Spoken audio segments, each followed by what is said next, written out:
Igreja Presbiteriana Unida de São Paulo. Há mais de 100 anos, fazendo a diferença na cidade de São Paulo e levando o amor e a palavra de Deus para as pessoas com o objetivo de transformar vidas. Eu acho que a Igreja Presbiteriana Unida é uma evidência da ação de Deus aqui em São Paulo. Venha para a Unida. Um espaço para fazer amigos, adquirir valores, formar famílias. O mais positivo aqui, além da palavra, eu acho que é a questão musical da nossa igreja. Que aqui nós levamos a palavra através da música, através dos corais, do nosso grupo de louvor. E isso eu acho um ponto muito positivo para nós. Vem para a Unida. Com uma visão direcionada pela Palavra de Deus, a Unida investe em vários ministérios para homens, mulheres, casais, atividades específicas para crianças, adolescentes e jovens. Fazer discípulos é a nossa missão.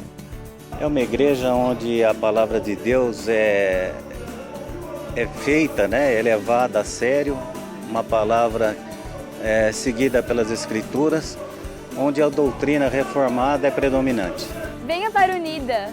Venha fazer parte da família da Unida. Certamente, aqui você será muito abençoado.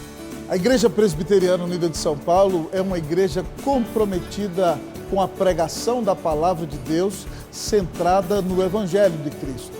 Se você deseja ter um encontro vivo e pessoal com o Salvador, receber a paz de Deus e o perdão de Deus em seu coração, venha para a Unida.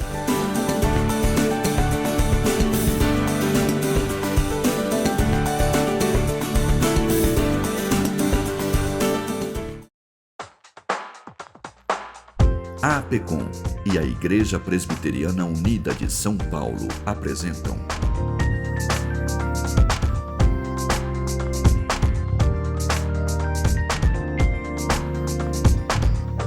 Cada Dia São Paulo. Olá, querido irmão, querido amigo, querida irmã, querida amiga, que bênção receber você aqui em mais um Cada Dia São Paulo. Esse programa que é uma parceria da Agência Presbiteriana de Evangelização e Comunicação e da Igreja Presbiteriana Unida de São Paulo, que está há 120 anos pregando o Evangelho de Jesus em São Paulo, no Brasil e para o mundo inteiro. No dia de hoje, nós queremos abençoar a sua vida através do texto da Palavra de Deus, que está lá no profeta Isaías, no capítulo de número 64, nós leremos a partir do versículo de número 1. Assim diz a palavra do Senhor. Oh, se fendesses os céus e descesses, se os montes tremessem na tua presença, como quando o fogo inflama os gravetos, como quando faz ferver as águas para fazeres notório o teu nome aos teus adversários, de sorte que as nações tremessem da tua presença. Quando fizeste coisas terríveis que não esperávamos, desceste e os montes tremeram à tua presença, porque desde a antiguidade não se ouviu, nem com ouvidos se percebeu, nem com olhos se viu Deus além de ti, que trabalha para aquele que nele espera. Oremos ao Senhor, pedindo a Ele que nos abençoe ao ouvirmos a sua palavra. Santíssimo Deus, eterno Pai, bondoso Pai de amor, Tu deste Cristo Jesus na cruz para nos salvar. Tu nos deste a Tua palavra e nos falas por meio do Espírito Santo que em nós habita. Pai, nós pedimos por um reavivamento espiritual em nossa vida, em nossa igreja, e na vida de todo aquele que nos escuta e nos assiste no programa deste dia. Ó Deus, fala conosco na Tua palavra e restaura o nosso coração. Nós oramos em nome de Jesus. Amém. Se você pudesse fazer a Deus somente mais um pedido para esse ano de 2020, o que você pediria ao Senhor? Você pediria a Deus que te desse a bênção de uma casa própria? Ou você pediria a Deus que você não precisasse mais trabalhar? Ou você gostaria de ter o carro do ano? Ou talvez alguém dissesse, Senhor, eu quero encontrar uma esposa. O que você pediria a Deus? Ah, querido amigo e irmão, se Deus é a maior bênção que qualquer ser humano pode receber, Se conhecê-lo é o maior privilégio que qualquer pecador pode ter. Se receber seu perdão e sua graça é a maior bênção que necessitamos para viver. Nós deveríamos pedir a Deus um reavivamento espiritual, que nos trouxesse para a presença dEle, que abençoasse a nossa família, que abençoasse as nossas igrejas, que mudasse a cara da nossa cidade de São Paulo. Temos pedido ao Senhor que nos use para que essa cidade seja transformada e seja cada dia mais marcante o seu papel para abençoar o nosso país inteiro e para abençoar o mundo. Se nós queremos, irmãos, amar a Deus, amar ao próximo e abençoar o lugar em que estamos, nós devemos pedir a Deus que nos dê a bênção de experimentar um reavivamento espiritual, que nos traga de volta para o Senhor Jesus, que nos dê fome de ouvir a sua palavra, que nos leve à oração, que nos faça pregar o Evangelho, que leve a nossa vida a ser uma bênção para esta cidade, para o país e para o mundo inteiro. E para tanto, então, nós precisamos aprender nessa mensagem como orar por reavivamento. No texto que lemos, nós encontramos o profeta Isaías, já velho. Isaías profetizou durante mais de 60 anos. E agora ele está prestes a morrer. E Deus mostrou a ele que, dentro de algumas décadas, a Babilônia virá e levará cativa a nação de Judá, a nação a qual Isaías pertence. E ele ora a Deus pedindo ao Senhor que tenha misericórdia do seu povo.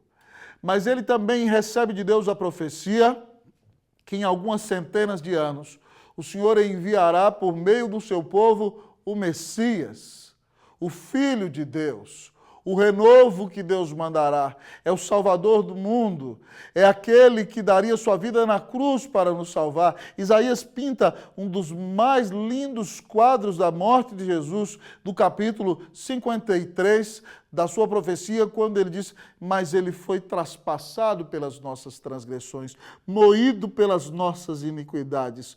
O castigo que nos traz a paz estava sobre ele, e pelas suas pisaduras fomos sarados. Isaías é o profeta do Messias. Então, em face da dificuldade que seu povo sofrerá, ele sabe que um dia o Messias virá para salvar seu povo. E diante disso, no final da sua vida, ele faz uma oração no texto que lemos, que nos ensina como orar por reavivamento. Como orar por reavivamento? Ah, querido, junte-se a mim e que juntos nós nos humilhemos e clamemos a Deus por um reavivamento espiritual para a nossa vida, em nome de Jesus. Como orar por reavivamento?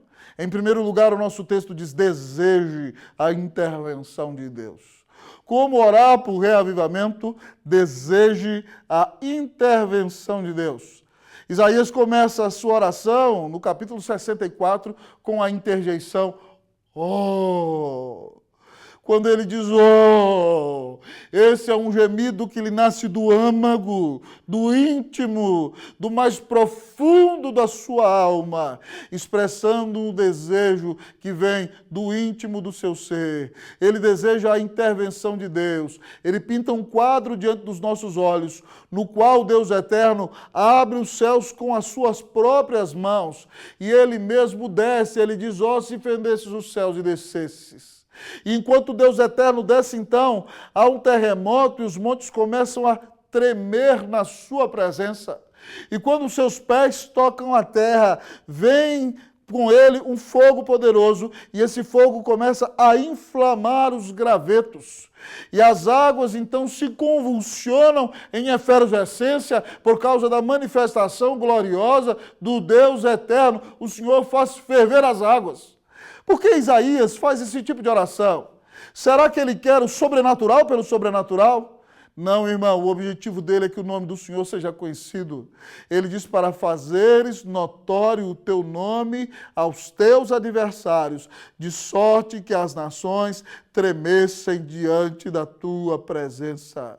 Isaías quer uma intervenção sobrenatural de Deus, para que o nome do Senhor seja exaltado, para que o nome do Senhor seja glorificado, para que as nações conheçam o verdadeiro Deus e a redenção e a salvação que Ele está disposto a dar a todos aqueles que nele creem. Se você quer um avivamento, você precisa clamar a Deus por uma intervenção de Deus na sua vida. Você precisa clamar a Deus que renove em seu coração o primeiro amor, o desejo de conhecê-lo mais, de amá-lo mais, de buscá-lo com todo o seu coração.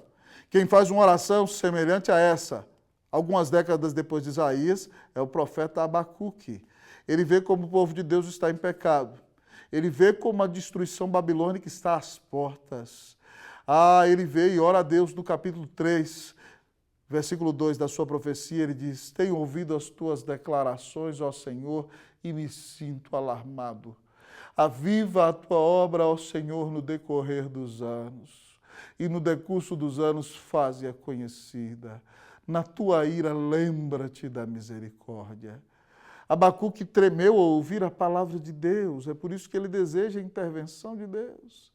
Ele deseja que Deus faça a sua obra no decorrer dos anos, no tempo em que ele vive no decurso dos anos, que no momento em que Deus está irado, que ele não destrua o seu povo, nem pese sobre ele a sua mão, mas que ele se lembre que ele é o Deus da misericórdia, que coloca o coração na nossa miséria e que não nos dá aquilo que merecemos. Retém a sua mão de ira e tem compaixão de nós. Queridos irmãos e irmãs, ele ora por um avivamento, ele deseja a intervenção de Deus. Ashbel Green Simonton, pioneiro do presbiterianismo brasileiro. Jovem rapaz que foi convertido num avivamento na Pensilvânia, na sua juventude, que já tinha estudado pedagogia, era professor e autodidata em direito. Foi fazer o seminário de Princeton, o velho seminário de Princeton. Foi aluno de Charles Hodge, um dos maiores teólogos da história da igreja. E ali, ouvindo o seu professor pregar sobre a importância de alcançar as nações com o evangelho, Simonton se sente chamado para ser um missionário. Indicam para ele como primeiro campo a Colômbia, mas Deus move aquela situação e Simonton resolve vir para o Brasil. Ele aporta na Baía de Guanabara no dia 12 de agosto do ano de 1859. Ele tem 8 anos de ministério profícuo no nosso país. Ele chega ao Brasil com 26 anos de idade. Nesse ínter, ele vai aos Estados Unidos, se casa, a sua esposa vem, trabalha ao seu lado, fica grávida, ela vem a falecer. A irmã de Simonton, que era esposa do missionário Blackford, que plantou a igreja presbiteriana em São Paulo, cuidou da bebê. Até que Simonton, com seus 34 anos de idade, vem a falecer aqui em nossa cidade de São Paulo, e o seu túmulo está no cemitério da Consolação, lá no cemitério dos protestantes. Eu lá já estive. Querido amigo e irmão, mas Simonton foi muito usado por Deus nesses 8 anos. Em 8 anos ele plantou a primeira igreja presbiteriana do Brasil. Ele foi usado para trazer outros missionários. Junto com seus colegas, eles organizaram o nosso primeiro presbitério. Eles ordenaram o primeiro pastor presbiteriano da América do Sul, reverendo José Manuel da Conceição, um antigo padre romanista que se converteu a Cristo e foi um pregador efusivo do Evangelho de Jesus. Simonton, amados irmãos, escreveu o primeiro jornal evangélico do nosso país, a Imprensa Evangélica. Ele organizou o seminário primitivo e foi professor de nossos grandes pastores, da primeira geração de pastores presbiterianos do Brasil.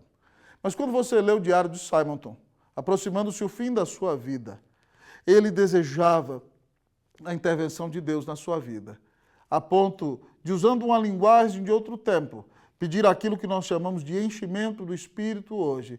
Ele diz assim a Deus: quem me dera um batismo de fogo que me purificasse das minhas escórias, que me desse um coração totalmente de Cristo. Simonton desejava ser cheio do Espírito Santo para vencer o pecado, para ter um coração totalmente entregue nas mãos de Jesus, para ser ainda mais usado por Deus. E como esse moço foi usado. Começou a Igreja Presbiteriana do Brasil, que tanto tem abençoado esse país ao longo dos séculos.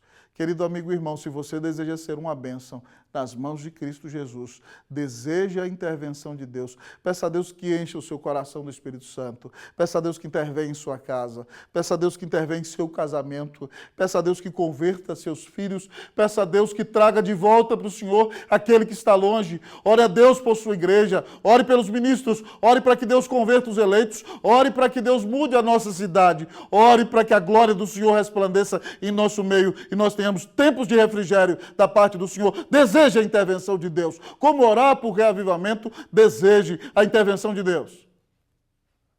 Você tem orado por reavivamento? Como orar por reavivamento? Além de desejar a intervenção de Deus, como orar por reavivamento? Isaías nos ensina, recorde os feitos do Senhor. Como orar por reavivamento? Recorde os feitos do Senhor. Ele se lembra, irmãos, de quando Deus desceu no Monte Sinai. Ele diz assim ao Senhor, quando fizeste coisas terríveis que não esperávamos, desceste e os montes tremeram à tua presença. Se você se lembrar quando Deus desceu no Monte Sinai, no Egito, a palavra de Deus diz que o Senhor desceu numa grande nuvem espessa e o monte em chamas fumegava. E você ouvia clangor de relâmpagos e trovões, amado amigo e irmão, clangor de trombetas. E, queridos irmãos, o monte tremia. O próprio povo de Israel temia aproximar-se do monte e elegeu Moisés como seu mediador. E as nações tinham medo de Israel, porque o Senhor desceu no monte e falava com o seu povo. Quando Isaías recorda essa intervenção de Deus, ele está dizendo que o mesmo Deus que fez ontem continua sendo o mesmo Deus e pode fazer hoje. E quem somos nós para dizer que Deus pode ou não pode fazer? Ele pode fazer tudo aquilo que Ele quiser. E se Ele fez ontem, Ele pode fazer hoje. Você pode recordar o que Deus fez para lembrar que Deus continua sendo bom. Como diz o nosso irmão Baruque, Ele continua sendo Deus. Recorde os feitos do Senhor. Recorde como Deus abençoou a sua vida no passado. Recorde como no momento de dificuldade você clamou a bênção de Deus, Ele ouviu as suas orações. Recorde como o Senhor converteu você. Recorde que o Senhor continua sendo Deus e Ele pode abençoar a sua vida e restaurar o seu coração para a glória e para a honra do nome de Jesus. Ah, querido amigo e irmão, em nossa Igreja Presbiteriana Unida de São Paulo, houve tempos históricos de grande glória.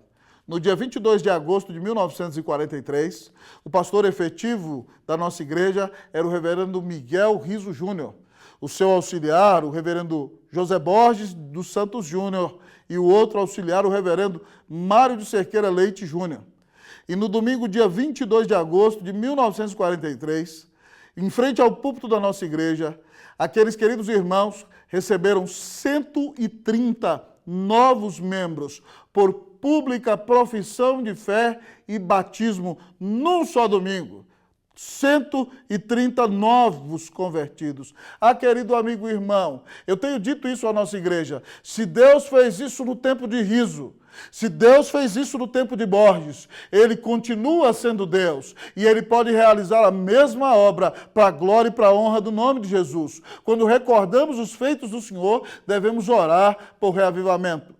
Mas, sobretudo, você deve recordar que o mundo andava em trevas e que na plenitude dos tempos Deus se fez homem sem deixar de ser Deus. Deus se vestiu de nossa carne, Deus se revestiu com nossa pele. Deus se tornou um de nós sem deixar de ser Deus e sem ter pecado algum. Deus nasceu como um menino. Deus pisou em nossas estradas poeirentas. Deus sentou-se em nossas mesas.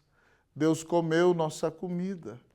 Deus pregou-nos o evangelho da reconciliação e da paz. Deus abriu os ouvidos dos nossos surdos. Deus abriu os olhos dos nossos cegos. Deus destravou a língua dos nossos mudos. Deus ressuscitou os nossos mortos. Deus, Cristo Jesus é Deus, que no auge da sua vida morreu cravado numa cruz, recebendo sobre si a ira do Deus eterno, que eu merecia, que você merecia. Recorde-se que nunca ninguém amou você como Jesus te ama, que veio ao mundo pagar os teus pecados numa cruz. E quando ele gritou, está consumado, ele gritava, está paga a dívida, e rasgou-se o véu do santuário, e ele expirou e entregou o seu espírito nas mãos de Deus.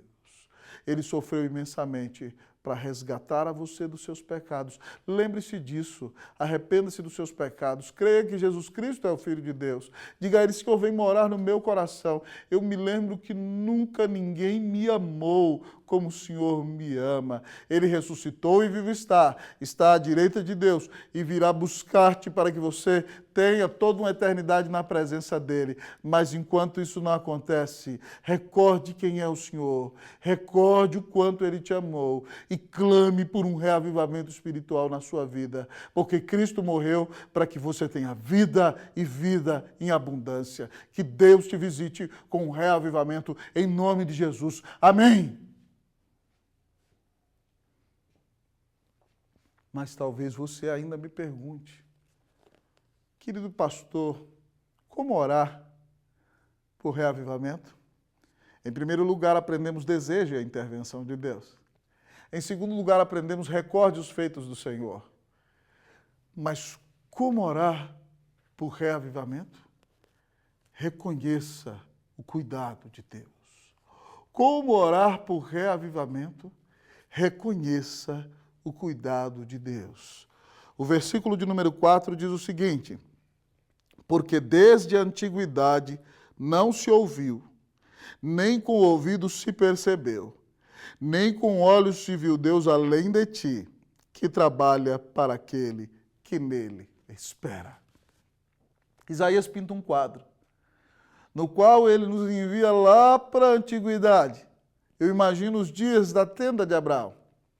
Ele diz, porque desde a antiguidade nunca se ouviu.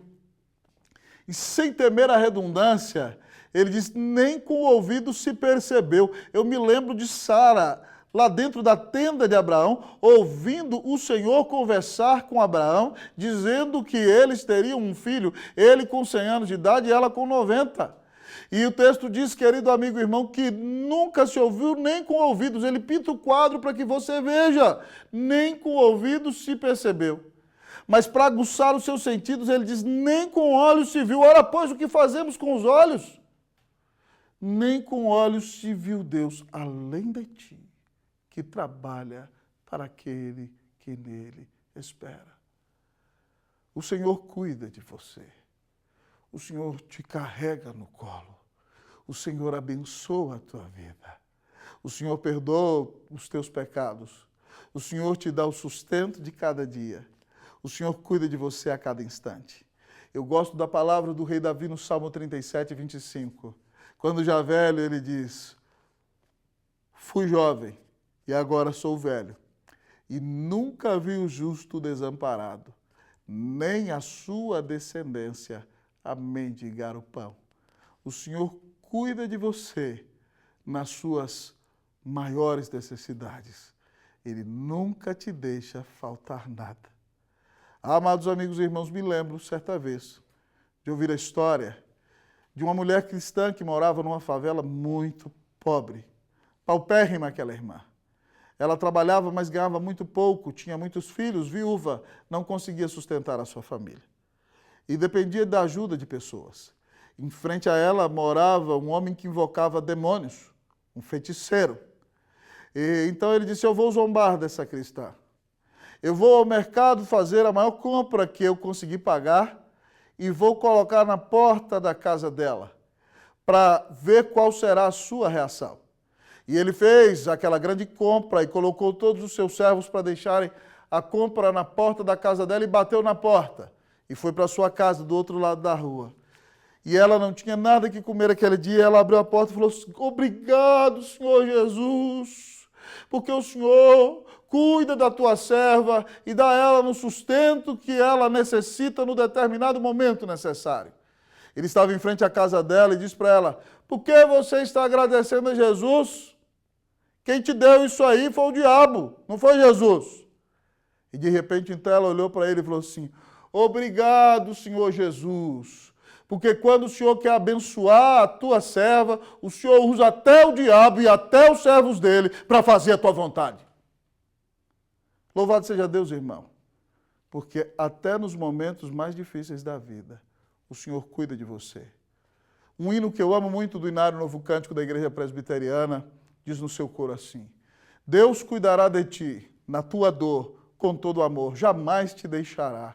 Deus cuidará de ti. Ore a Deus por um reavivamento em sua vida, em seu casamento, na vida dos seus filhos, na igreja de Jesus, um reavivamento em todas as igrejas, que transforme a cidade de São Paulo, que traga pessoas a Cristo Jesus, que mude a cara da nossa cidade, que mude a cara do nosso país para a honra e para a glória do nome do Senhor. Como orar por um reavivamento? Deseja a intervenção de Deus. Recorde os feitos do Senhor, reconheça o cuidado do Senhor. Ó, querido, ore desejando a intervenção de Deus, porque Cristo te amou e morreu por você.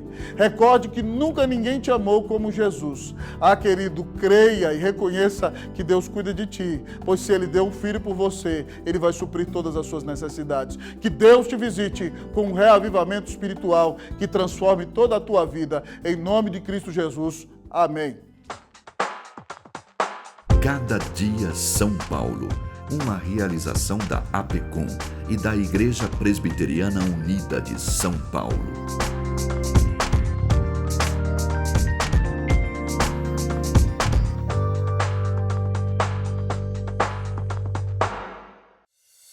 A Igreja Presbiteriana do Brasil é fruto de uma ação missionária da Igreja Norte-Americana que enviou o jovem pastor Ashbel Green Simonton ao nosso país em 1859, com o profundo desejo no coração de apresentar o Evangelho da graça de Jesus aos brasileiros. Ao longo desses 160 anos de história, o ideal missionário tem se tornado realidade.